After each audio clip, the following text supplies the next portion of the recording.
Okay, start. అందరికీ praise the lord అండి. వాక్యం చదువుకుందాం. మత్తయి సువార్త 16వ అధ్యాయము 13 నుంచి 16 వరకు చదువుకుందాం. యేసు ఫిలిప్పుదైన కైసరియా ప్రాంతములకు వచ్చి, మనుష్య కుమారుడెవడని జనులు చెప్పుకొనుచున్నారని తన శిష్యులను అడుగగా, వారు కొందరు బాప్తిస్మమిచ్చు యోహాననియు, కొందరు ఏలియా అనియు, కొందరు ఇర్మియా అనియు, లేక ప్రవక్తలలో ఒకడనియు చెప్పుకొనుచున్నారనిది. అందుకు ఆయన, మీరైతే నేను ఎవడనని చెప్పుకొనుచున్నారని వారిని అడిగాను. అందుకు సీమోను పేతురు, నీవు సజీవుడవగు దేవుని కుమారుడవైన క్రీస్తువని చెప్పాను. అందుకు యేసు, సీమోను బర్యోనా, నీవు ధన్యుడవు. పరలోకమందున్న నా తండ్రి ఈ సంగతి నీకు బయలుపరచనే కానీ నరులు నీకు బయలుపరచలేదు. ప్రార్థన చేసుకుందాం.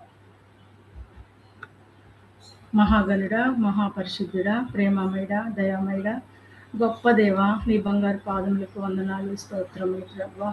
ఈ సాయంకాల సమయమున నీ వాక్యాన్ని ధ్యానించుకోవటానికి నీవు మాకిచ్చిన ఆయుష్ని బట్టి, ఆరోగ్యాన్ని బట్టి, అయా నిన్ను నీ సన్నిధిలో ముచ్చటించుకోవాలన్న మనసును బట్టి నీకు వందనాలు, స్తోత్రములు చెల్లించుకుంటూ ఉన్నాను తండ్రి.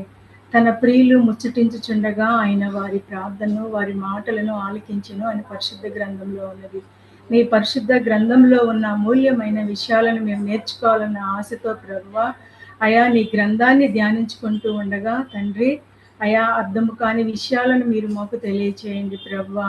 నీ పరిశుద్ధ గ్రంథంలో ఉన్న మర్మాలను మాకు తెలియచేయండి ప్రభువా. నీ పరిశుద్ధ గ్రంథము ఒక గని వంటిది. ఎంత తవ్వినను ప్రభా దానిలో నుంచి విలువైన రత్నాలు, వజ్రాలు ప్రభా లాంటి మాటలు ప్రభా వస్తాయి ప్రభా.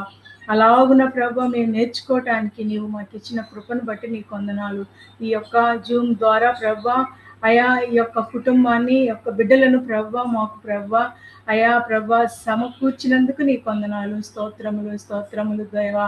వాక్యమందున్న ఆసక్తితో ప్రభా చిన్న కుటుంబంగా ప్రభా వారు అనేకులకు ఆశీర్వాదకరముగా ఉండవాలని వారు చేయించిన ప్రయత్నాన్ని దీవించండి దేవా. నీవు ప్రభా మా బలహీనతలు తట్టు చూసే దేవుడవు కాదు ప్రభా. అయా నీ బలము మాలో పరిపూర్ణం చేసే దేవుడవు. మేము బలహీనులముగా ఉన్నప్పుడు నీ బలముతో మమ్మల్ని ప్రభా బలపరిచే దేవుడవు. అవును ప్రభా, అయా నీ బలము తట్టు మేము చూడగల స్థితిని మీరు మాకు దయచేయండి. వాక్యము ద్వారా మాతో మాట్లాడండి, వాక్యము ద్వారా మమ్మల్ని బలపరచండి. మరింత దగ్గరగా నీ సన్నిధికి రావటానికి కృపా సహాయము దయచేయమని మా కొరకు త్వరగా రానయ్యున్నా, మా ప్రార్థనలకు జవాబు అయ్యున్నా, వాక్యం అయ్యున్నా యేసు నామమున అడిగి వేడుకుంటూ ఉన్నా మా పరమ తండ్రి, ఆమేన్. ఇక్కడ మన మత్తయి సువార్త 16వ అధ్యాయము 13 నుంచి 17 వచనాల వరకు గనక చూస్తే యేసు ప్రభు తన శిష్యులతో మాట్లాడుతున్న మాటలను మనం చూస్తా ఉన్నాము. యేసు ప్రభు పుట్టిన తర్వాత ఆయన బాల్యం 2 సంవత్సరాల వరకు మన పరిశుద్ధ గ్రంథంలో ఉంది. ఆ తర్వాత 30వ సంవత్సరంలో ఆయన బాప్తిస్మం తీసుకున్న దగ్గర నుంచి ఆయన పరిచర్య ఇవంతా కూడా మనం చూస్తా ఉన్నాం పరిశుద్ధ గ్రంథంలో. ఇక్కడ యేసు ప్రభు 16వ అధ్యాయంలో ఆయన బెత్సైదా నుండి కైసరయ ఫిలిప్పు ప్రాంతానికి వెళ్తా ఉన్నాడు. ఈ లోకంలో మనుషులు మామూలుగా వారు మాట్లాడిన మాటలకి వాళ్ళు మాట్లాడిన మాటలు ఏ ప్రాంతంలో మాట్లాడారో దాన్ని బట్టి ఆ మాటకి విలువ ఉంటుంది. అలానే ఇక్కడ కూడా యేసు ప్రభు మాట్లాడిన మాట ఎందుకని ఇక్కడే ఆ మాట మాట్లాడాడు, నేను ఎవరినని మీరు అనుకుంటున్నారు, లేకపోతే నేను ఎవడని చెప్పుకుంటున్నారు, ప్రజలు నేను ఎవరని చెప్పుకుంటున్నారు. ఈ మాటని ఈ కైసరియా ఫిలిప్పు ప్రాంతంలోనే దేవుడు ఎందుకు మాట్లాడారు? ఈ లోకంలో ఉన్న రాజకీయ నాయకులు కానివ్వండి, ఇంకా ఎవరు ఇప్పుడు ఫర్ ఎగ్జాంపుల్ చంద్రబాబు నాయుడు ఉన్నాడు. మన తెలుగు రాష్ట్రాల్లో ఏపీని పరిపాలిస్తున్న ఆయన చంద్రబాబు నాయుడు ఉన్నాడు.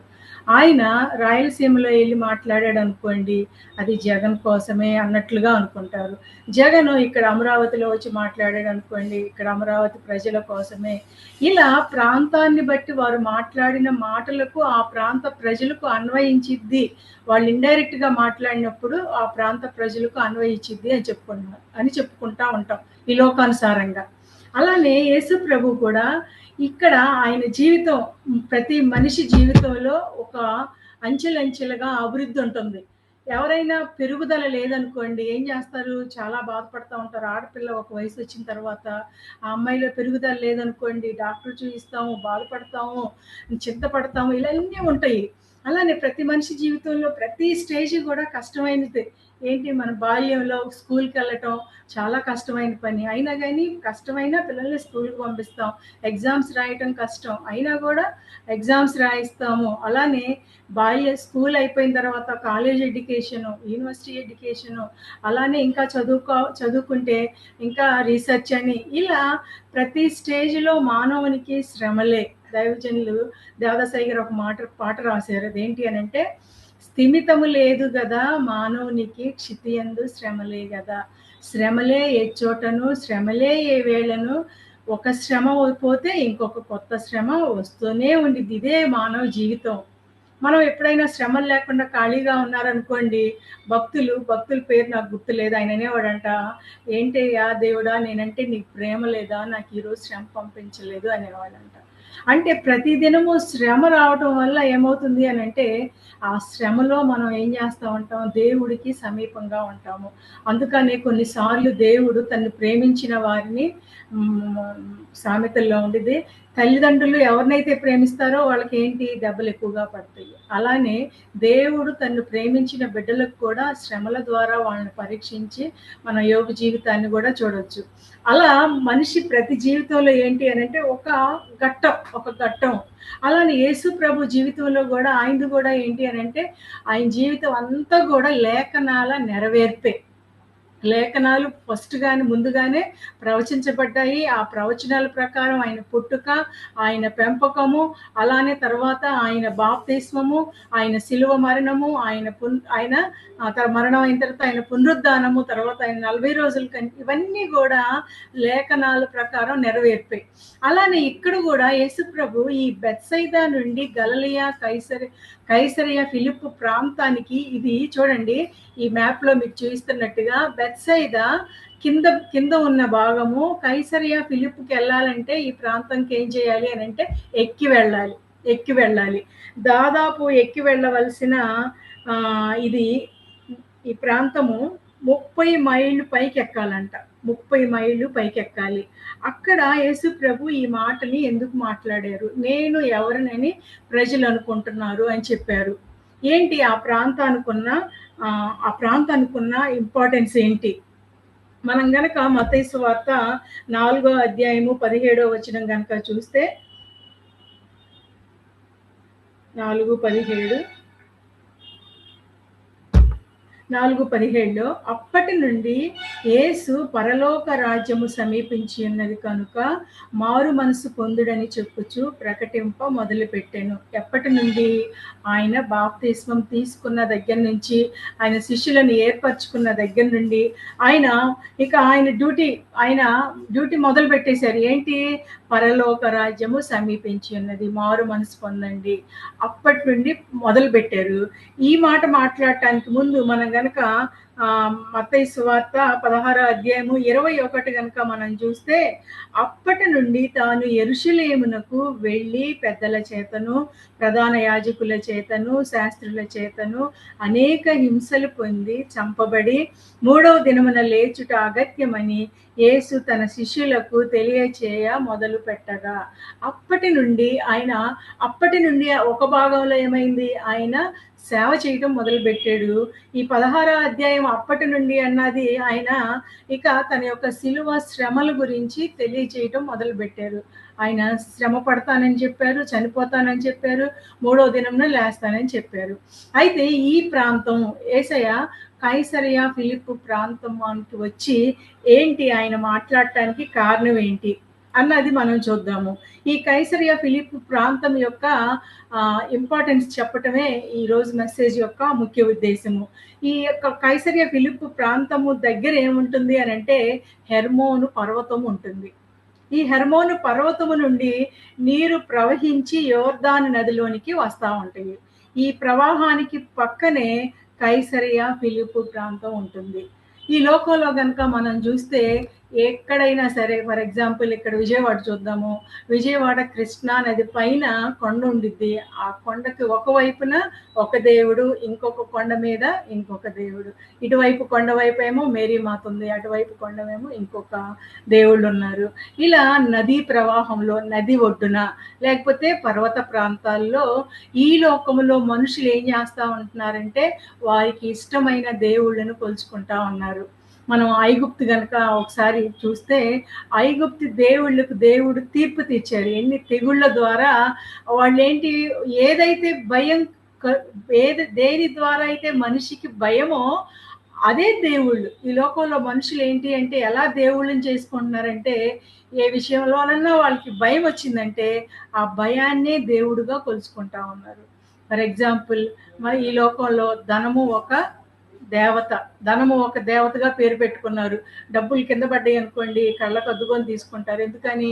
ధనాన్ని మనము అంటే, ధనం అంటే ఇష్టాన్ని బట్టి ఒక దాన్ని దేవతగా మనం ట్రీట్ చేస్తాము. అలానే భయాన్ని బట్టి ట్రీట్ చేస్తూ ఉంటాము.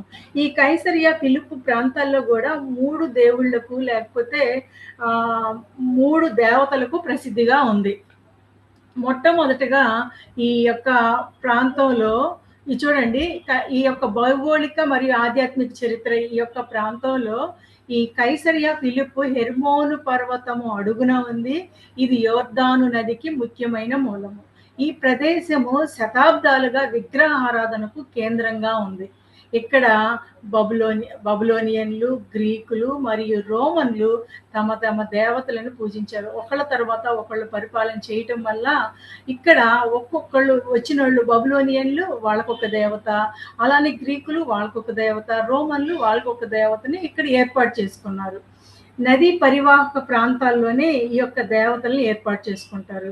నదీ పరివాహక ప్రాంతాల్లోనే జీవనం బాగా ఉంటుంది కాబట్టి అక్కడికి వచ్చి మనుషులు సెటిల్ అయిపోతూ ఉంటారు. అలానే ఇక్కడ మొట్టమొదటిగా మనం చూస్తే ఈ బబులోన్లో ఈ యొక్క చూడండి, ఇక్కడ బయలు, బాల్ గాడ్ అనే దేవత బబులోనీయులు ఆరాధించేవాళ్ళు, ప్రకృతి దేవత. ఇక్కడ ఈ ప్రాంతంలో ఏంటి అని అంటే వారు ప్రకృతి వనరులను ముఖ్యంగా సంతానోత్పత్తికి దైవంగా భావించి పూజించేవారు. ఇది భౌతిక సంపదకు సూచన. వారికి పుట్టిన బిడ్డలను ఈ యొక్క దేవతకు బలి ఇస్తే వాళ్ళకి దేవుడు, ఈ యొక్క దేవుడు, ఈ ప్రకృతి దేవుడు ఏం చేసేవాళ్ళంట, వాళ్ళకి సంపద ఇచ్చేవాళ్ళు అని చెప్పేసి బబులోనీయులు నమ్మేవాళ్ళు. అందుకనే ఈ యొక్క బబులోను దేవత చేతుల్లో బిడ్డను పెడితే ఆ బిడ్డ లోపల కడుపులో ఎలా ఉండేదంటే నొప్పులు ఉండేవి, మంట మండుతూ ఉండేదంట. ఐరన్ కాదు, ఇత్తడి బలిపీట, ఇత్తడి విగ్రహం ఆ లోపల ఉన్న నొప్పులతో బిడ్డ కాలిపోయి కిందకి వచ్చేసరికి దాన్ని ఏమంటారు, బూడిద కిందకి పడిపోయేదంట. అలాంటి వికృతమైన ఈ యొక్క దేవత చేతిలో తమ బిడ్డల్ని పెడితే తమ బిడ్డలు ఆ యొక్క దేవత తీసుకొని వీళ్ళకి దాన్ని ఏమంటారు, వీళ్ళకి ధనాన్ని లేకపోతే సమృద్ధిని లేకపోతే సంపదని ఇచ్చేది అని నమ్మేవాళ్ళు ఈ యొక్క ప్రాంతంలో ఉన్న బబులోనీయులు. ఆ తర్వాత కాలంలో, కొంతకాలం తర్వాత గ్రీకులు వచ్చారు. ఆ గ్రీకులు వచ్చిన తర్వాత ఇక్కడ వీళ్ళు ఏం చేశారంటే ఆ గొల్లలో కొంతమంది ఈ ప్రాంతంలో నివసించేవాళ్ళు, వాటర్ సమృద్ధిగా ఉండటం వల్ల. అక్కడ వాటర్ సమృద్ధిగా ఉండటం వల్ల గొర్రెల కాపరులు నివసిస్తూ ఉంటే వారి గొర్రెలను ఎవరో వచ్చి తినేసేవాళ్ళంట, భయపడేవాళ్ళంట. అలా వాళ్ళు ఏం చేశారంటే ఆ భయంతో వీళ్ళు ఒక దేవతని వీళ్ళు ఏర్పాటు చేసుకున్నారు. ఈ యొక్క గ్రీకు దేవత చూడండి ఎలా ఉందో, పైన ఒక రూపము, కింద ఒక రూపము, మేక కాళ్ళతో ఒక రూపం ఉంది, పైన మనిషి రూపము, ఆ తర్వాత మళ్ళీ మేక రూపం తలపై భాగంలో. ఇక్కడ వీళ్ళేంటి అనంటే ఈ దేవుడే ఇదే వాళ్ళ యొక్క సంపదను దోచుకొని పోతున్నారని చెప్పేసి, దీనివల్ల మనకు భయం రాకుండా ఉండాలి అని చెప్పేసి ఇతన్ని పూజించేవాళ్ళంట. ఆ యొక్క పాన్ అనే గ్రీకు పాన్, ఈ పాన్ నుంచే పానిక్ అనే పదం వచ్చింది, గ్రీక్ పదము. ఇది వీళ్ళ యొక్క భయానికి చిహ్నంగా ఏం చేసేవాళ్ళంటే ఈ దేవతని పూజించేవాళ్ళు, ఈ దేవతకు బలి అర్పించేవాళ్ళు. దాని తర్వాత ఇంకా వేరే చూపిస్తాను నేను తర్వాత మీకు. తర్వాత ఇక్కడ చూడండి, ఇక్కడ ఈ దేవతకు బలి అర్పించడానికి ముందు ఈ లోకంలో మనం చూస్తూ ఉంటాం. ఇప్పుడు సాంప్రదాయాలు ఏం చేస్తూ ఉంటారనంటే, ఇప్పుడు హైందవ పండుగలు జరిగినప్పుడు దాన్ని అంటారు, వాళ్ళు డాన్స్లు వేయటం, డప్పులు కొట్టటము, ఇలా ఫర్ ఎగ్జాంపుల్ వినాయక చవితి వచ్చిందనుకోండి, ఆ వినాయక చవితిలో నిమజ్జనం చేయడానికి వెళ్ళటానికి ముందు ఒకళ్ళని చూసి, ఇప్పుడు ప్రజెంట్ ఎలా జరుగుతుందో మనకు అందరికి తెలిసిన విషయమే. ఇక్కడ 2 మేకలు ఉండేవంట, వాటికి డాన్సులు అవి నేర్పించారు. ఆ మేకలకి ఏదైనా కానీ జంతువు మనం ఏది నేర్పిస్తే అది నేర్చుకుంటారు కదా, అలా ఇక్కడ నేర్పించిన తర్వాత ఇక్కడ ఒక 3 మేకలు ఉండేవి. ఇక్కడ బలి అర్పించడానికి ముందు ఆ మేకలు బలి అర్పించేవాళ్ళు. బలి అర్పించడానికి ముందు ఇక్కడ తీసుకొస్తే ఆ మేకలు డాన్స్ వేసి డప్పులు వాయించుకుంటా గొడవ గొడవ బాగా అల్లరి చిల్లరగా ఉండి, తర్వాత తీసుకెళ్ళి కాళ్ళు నరికేసి, తర్వాత అక్కడ ఒక గుహలాగా ఉండేది. ఆ గుహలో ఏం చేసేవాళ్ళంటే దీన్ని వేసేవాళ్ళు. ఈ యొక్క పాతాళ లోక ద్వారం అని చెప్పేసి దానికి పేరు, పాతాళ లోకం అని చెప్పేసి. ఆ గుహలో ఆ మేకలు వేసేవాళ్ళు. ఆ మేకలు వేసినప్పుడు అది మునిగిపోయిందంటే అది దేవత అంగీకరించినట్లు. తేలితే మళ్ళీ ఇంకొక మేకను తీసుకొచ్చి మళ్ళీ ఇక్కడ బలి అర్పించడానికి ముందు ఈ డప్పులు వీటితో అల్లరి చిల్లరగా ఉండి మళ్ళీ తర్వాత గుహలో వేయటము. కింద సంతుండేదంట, మళ్ళీ కింద నుంచి మళ్ళీ మేకలను కొనుక్కొని వచ్చి మరలా ఇక్కడ తీసుకొచ్చి మళ్ళీ ఇక్కడ వాళ్ళు బలి అర్పించడానికి ముందు సిద్ధం చేసి దాంట్లో గుహలో వేసేవాళ్ళు. ఇది ఇక గ్రీకుల యొక్క అలవాటు. నెక్స్ట్ ఇంకొక దగ్గరికి వస్తే, తర్వాత పరిపాలన చేసిన వాళ్ళు ఎవరు అని అంటే రోమన్ చక్రవర్తులు. రోమా వాళ్ళు ఏం చేసేవాళ్ళంటే కైసరుకు ఒక మార్బుల్ దేవాలయం కట్టారు. కైసరికి ఇక్కడ ఈ ప్రాంతంలో మార్బుల్ దేవాలయం కట్టారు. ఇక్కడ వీళ్ళు ఏమంటారు అని అంటే, మనం తెలుసు క్యాథలిక్స్ వాళ్ళు ఏమంటారు అని అంటే దేవుడు పోపే దేవుడు అని చెప్పేసి వాళ్ళు నమ్ముతారు. అలానే ఆ ఫాదర్ను కూడా మనం చేసిన పాపాలు, నేను చదువుకునేటప్పుడు జేఎంజేలో చదివాను నేను. అక్కడ మా ఫ్రెండ్స్ కొంతమంది క్యాథలిక్స్, మేము ప్రొటెస్టెంట్ చర్చికి వెళ్ళేవాళ్ళం. వీళ్ళకి రిట్రీట్ పెట్టేవాళ్ళు, మాకు వాళ్ళకి సపరేట్ రిట్రీట్ పెట్టేవాళ్ళు. ఆ రిట్రీట్ పెట్టినప్పుడు వీళ్ళు చేసిన పాపాలు ఫాదర్ చెవులు చెప్పేవాళ్ళు. అంటే ఆయనే మధ్యవర్తిగా, దేవుడికి మనుషులకి మధ్యవర్తిగా చేసి తర్వాత ట్రీట్ చేసేవాళ్ళు. వాళ్ళు వెళ్ళి ఫాదర్ చెవులో చెప్తే ఆయన వెళ్ళి దేవుడికి చెప్పేవాళ్ళు. అలా ఆనవాయితీ మరి ఇప్పటికీ ఉందో లేదో తెలియదు, కానీ మేము చదువుకునేటప్పటికి ఉంది. అలానే ఈ కాలంలో కైసర్ జూలియస్ సీజర్కి ఇదిగో ఇలా వైట్ మార్బుల్ దేవాలయం కట్టారు. ఇక్కడ వీళ్ళు ఏం భావిస్తారంటే కైసరే దేవుడుగా భావిస్తారు, అధికారమే దేవుడు. ఈ రోజుల్లో కూడా మనం చూస్తూ ఉంటాం, అధికారం కోసం చేయలేని ప్రయత్నాలు ఎవరి కాళ్ళైనా పట్టుకోవడానికి సిద్ధంగా ఉన్నారు. నేటి కాలంలో రాజకీయం ఎంత భయంకరంగా ఉందో, అధికారం కోసం ఏదైనా చేస్తారు. మన ఎలక్షన్ మూమెంట్లో ఎలక్షన్ జరిగేటప్పుడు ఏం చేస్తారు, ఏ పార్టీలో ఎవరు ఉంటారో తెలియదు, ఒక పార్టీ నుంచి ఒక పార్టీ అక్కడ ఈక్వేషన్ మనం ఐడెంటిఫై చేయటము చాలా కష్టం. ఇలా మొదటిగా సంపదకు విలువిచ్చారు. రెండవదిగా వీళ్ళు ఏం చేశారు అని అంటే భయానికి తర్వాత మూడోది అధికారానికి. ఈ ప్రాంత ప్రజల యొక్క అలవాటు ఏంటి అని అంటే సంపదని దేవుడుగా కొలిచేవాళ్ళు, అలానే భయాన్ని దేవుడుగా కొలిచేవాళ్ళు, 3 అధికారాన్ని దేవుడుగా కొలిచేవాళ్ళు. ఈ రోజున మన పరిస్థితి కూడా ఎలా ఉంది? మనము దేనిని కొలుస్తా ఉన్నాము? ఇక్కడ చూడండి, గ్రీకు దేవుడు, అలానే ఇదేమో సంపదనిచ్చేవాళ్ళు. ఇలాగా వీళ్ళు అనుకుంటా ఉన్నారనమాట. అమ్మా, కాబట్టి ఇక్కడ మనం అందుకని దైవజనులు ఒక పాట రాశారు, ఆ పాట నేను పాడతాను.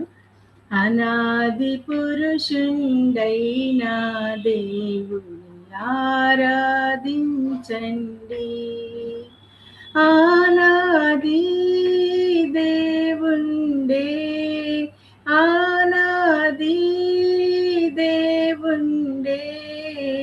అనంత దేవుడై ఉండే అనాదిని. పాపంబు నరులకు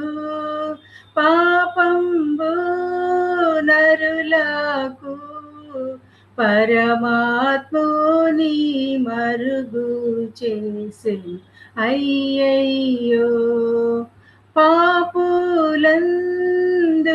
చేత పాపులందు చేత పలువిధ దేవుళ్ళను కల్పించి విచారం. పాపము నరులకు పరమాత్మని మరుగు చేసేసరికి నరులు ఏం చేశారు? పలువిధ దేవుళ్ళను కల్పించారు. విచారం. ఇది దైవజనులు రాశారు. నిజమే, ఈ రోజున ఏది భయం అనుకుంటే దాన్నే దేవతగా కొలుసుకుంటూ ఎన్నో వేల దేవుళ్ళు అయిపోయారు. అలాని మనం అసలైన దేవుణ్ణి, సృష్టికర్తను మరచి జనులు ఏం చేస్తా ఉన్నారు? సృష్టిని పూజిస్తా ఉన్నారు. కాబట్టి అందుకే యేసు ప్రభు ఈ ప్రాంతానికి వచ్చి కైసరయ ఫిలిప్పులో ఉన్న జనము ఎలా ఉన్నారు అనంటే అధికారాన్ని ప్రేమించేవారుగా ఉన్నారు. అలానే భయాన్ని బట్టి భయపడే దేవుళ్ళను ప్రేమించేవారుగా ఉన్నారు. అలానే సంపదను ప్రేమించేవారుగా ఉన్నారు. ఇక్కడ నేను ఎవరినని మీరు అనుకుంటున్నారు అని అన్నారు. ఆ మాటకు పేతురు గారు చెప్తా ఉంటారు ఏమని అంటే, అందుకు సీమోను పేతురు, నీవు సజీవుడగు దేవుని కుమారుడు అయిన క్రీస్తువని చెప్పాను. అందుకు యేసు, సీమోను బర్యోనా, నీవు ధన్యుడవు. పరలోకమందున్న నా తండ్రి ఈ సంగతి నీకు బయలుపరచనే గాని నరులు నీకు బయలుపరచలేదు. నీవు పేతురువు అనగా రాయి అని అర్థము. ఈ బండ మీద నా సంఘమును కట్టుదును. పాతాళ లోక ద్వారములు దాని ఎదుట నిలువ నేరవు. ఇదిగో మనం ఈ ప్రాంతం చూస్తున్నాం కదండి, దీన్నే పాతాళ ద్వారము అనేవాళ్ళు. ఇక్కడే గొర్రె కాపర్లు గొర్రెలను బలిచ్చుకుంటా ఉండేవాళ్ళు అనమాట. భయంతో ఆ యొక్క దేవుడు తమ గొర్రెలను చంపేస్తాడేమోనన్న భయంతో ఇక్కడ ఈ ప్రాంతం అంతా ఎలా ఉండేదంటే, గొర్రెలు ఒక వ్యక్తి ఒక గొర్రెను కాదు అనేక గొర్రెలను, అంటే ఆ బలి స్వీకరించేంత వరకు బలి ఇస్తా ఉండేవాడు. ఇది చాలా లోతైన ప్రాంతం అనుకొని చెప్పేసి దీన్ని పాతాళ ద్వారము అని దీనికి పైన పేరు పెట్టారనమాట. ఇక్కడ రక్తంతో నిండిపోయి ఉండేది, కంపుతో నిండిపోయి ఉండేది. ఈ ప్రాంతానికి రావాలంటే ప్రజలు భయపడేవాళ్ళు. అందుకనే ఈ ప్రాంతంలో పేతురికి దేవుడు బయలుపరిచాడు. కాబట్టి ఏమన్నాడు పేతురు? నీవు సజీవుడవైన క్రీస్తువు. కాబట్టి ఈ మాట పేతురికి ఎవరు బయలుపరిచారు? దేవుడే బయలుపరిచాడు. అందుకని యేసు ప్రభు ఆయనకి దాన్ని ఏమంటారు, ఒక బహుమానం ఇస్తా ఉన్నారు. ఏమని అంటే, పేతురు నీవు రాయివి, ఈ బండ మీద నా సంఘమును కట్టుదును. తర్వాత కాలంలో మనకు తెలుసు, పేతురు తన యొక్క యేసు ప్రభువుని ఎరగను అని చెప్పిన తర్వాత తను పశ్చాత్తాపడి, ఒక భక్తుడు అంటాడు, ఒక స్త్రీ తన జీవిత కాలంలో కార్చిన కన్నీటిని పేతురు కార్చాడంట. స్త్రీలు అంటే ఎక్కువ ఏడ్చేది ఎవరు అని అంటే, పురుషులతో కంపేర్ చేసుకుంటే స్త్రీలే. ఎంత ప్రతిదానికి మనకి ఏడుపు ఎక్కువగానే ఉంటుంది కాబట్టి, అలానే ఒక స్త్రీ తన జీవిత కాలంలో కార్చిన కన్నీరు అంటే అంత పశ్చాత్తాపం పేతురు పొందాడు. కాబట్టే యేసయ్య పేతురు అనే బండ మీద సంఘాన్ని నిర్మించాడు. ఒక్క దినము ఆయన ప్రార్థనా వాక్యము ఆయన చెప్తే 3,000 మంది బాప్తిస్మం పొందినట్లుగా మనం అపోస్తుల కార్యాల్లో చూస్తాము. ఆ బండ మీద కట్టిన సంఘము నేటి వరకు 1వ శతాబ్దం నుంచి 21వ శతాబ్దం వరకు కూడా ఈ యొక్క సంఘము కొనసాగుతూ ఉంది అని అంటే నిజంగా అది పేతురు వేసిన బండ పునాది. దేవుడు చెప్తా ఉన్నాడు, పాతాళ లోక ద్వారం అంటే ఈ పాతాళ లోక ద్వారమే, దాని ఎదుట నిలువ నేరదు. ఏ పాతాళ లోక ద్వారం? సంపద అనే పాతాళ లోక ద్వారము దాని ఎదుట నిలువ నేరదు. భయము అనే పాతాళ లోక ద్వారము దాని ఎదుట నిలువ నేరదు.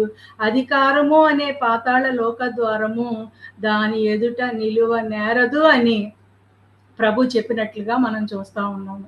కాబట్టి ఈ యొక్క మూడు ప్రాంతాలకు కేంద్రమైన ఆ ప్రాంతంలో దేవుడు తన్ను తాను బయలుపరుచుకుంటా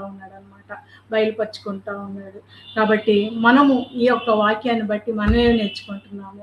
ఈ రోజున యేసు ప్రభువు ఎవరని అనుకుంటా ఉన్నాము. ఈ రోజుకి కూడా యేసు ప్రభు ఒక మానవుడే అని, ఈ రోజుకి కూడా యేసు ప్రభువు ఒక ప్రవక్త అని అనుకుంటున్న మనుషులు ఎంతమంది ఉన్నారు మన ఈ లోకంలో? చాలా మంది ఉన్నారు. ఇంకా దేవుణ్ణి ఎరగని ప్రజలు చాలా మంది ఉన్నారు. మొన్న మా కాలేజీలో ఒక మీటింగ్ జరిగింది. ఒక ఒక అన్యుడైన ఒక సారు లెక్చరర్ లేచి పిల్లలంతా కూడా ఎస్సీ పిల్లలే ఉన్నారు కాలేజీలో. ఆ పిల్లల ముందు అంటా ఉన్నారు, యేసు ప్రభు వచ్చి చెప్పినా మీరు మారర్రా అని అన్నాడు. యేసు ప్రభు వచ్చి చెప్పినా కూడా మీరు నమ్మర్రా అని అన్నాడు. అంటే ఈ రోజు కూడా మనుషులు ఎలా ఉన్నారో చూడండి. యేసు ప్రభువుని ఒక మనిషిగానే చూస్తున్నారు. యేసు ప్రభువుని ఒక ప్రవక్తగానే చూస్తున్నారు. మనము ఎంతమందికి సువార్త చెప్పవలసిన వారమై ఉన్నాం? మనం తెలిసిన వాళ్ళకే మనం చెప్పుకుంటా ఉన్నాం. కానీ తెలియని ప్రాంత ప్రజలు, నా పేరే ఎరుగని ప్రజలు ఎందరో ఉన్నారు. ఇంకా వారికి చెప్పవలసింది. ఎందుకు ఆయన రాకడ ఆలస్యం చేస్తా ఉన్నారు అని అంటే, అందరూ అంతటా తెలుసుకోవాలి, అందరూ అంతటా మారు మనసు పొందాలి అని. కాబట్టి మనము యేసు ప్రభువుని ఎలా చూస్తా ఉన్నాము? ఏలియాలాగా చూస్తా ఉన్నామా? ఇర్మియాలాగా చూస్తా ఉన్నామా? బాప్తిస్మిచ్చే యోహాను లాగా చూస్తా ఉన్నామా? కాదుకూడదు. కానీ దేవుడు మనల కన్నులు తెరిచాడు కాబట్టి మనము సజీవుడైన యేసుని ఎలా చూస్తా ఉన్నామంటే, సజీవుడైన యేసు ప్రభుని దైవ కుమారుడుగా మనం చూస్తా ఉన్నాము. చూసిన మనము పేతురుకి ఏ విధంగా దేవుడు తన యొక్క అభయాన్ని ఇచ్చారు, ఈ బండ మీద నా సంఘాన్ని కడతావు అని, అలానే మనము కూడా ఒక బండలాగా, దేవునికి ఇష్టమైన బండలాగా అలానే ఉండి అనేకులకు సువార్త చెప్పే భాగ్యం దేవుడు మనకు కూడా దయచేయాలని, అలానే మనం కూడా అనేకులకు ఆశీర్వాదకారకంగా ఉండాలని దేవుడు కోరుకుంటా ఉన్నాడు. ఇప్పుడు ఈ యొక్క మేడం, మేము మార్నింగ్ ప్రేయర్ గ్రూప్లో మేము ఉంటా ఉన్నాము. నేను ఇక్కడ చూసిన తర్వాత నేను ఫాతిమా సిస్టర్ చెప్పాను, మనం కూడా రికార్డ్ చేద్దామండి అని మంచి మంచి వాక్యాలు చెప్తా ఉన్నారు. కానీ పాప మేడం కుదరకేమో. కానీ మీరు చేస్తున్న పని నిజంగా చాలామందికి ఇది ఆశీర్వాదకరంగా ఉండిద్ది. ఇప్పుడు మొదట చూసేవాళ్ళు కొద్దిమందిగానే ఉండొచ్చు, కానీ తర్వాత అది దేవుడు ఆశీర్వదించారనుకోండి, అనేకులకు ఇది చేరటానికి అవకాశం ఉంటుంది. మీరు చేసిన ఈ ప్రయత్నానికి కృతజ్ఞతాపూర్వకంగా దేవునికి స్తుతులు చెల్లిస్తూ ఉన్నాను. నాకు సమయాన్ని ఇచ్చినందుకు జ్యోతి సిస్టర్కి అలానే లక్ష్మీవారి సిస్టర్కి నేను హృదయపూర్వక ధన్యవాదాలు తెలియజేస్తా ఉన్నాను. Thank you madam.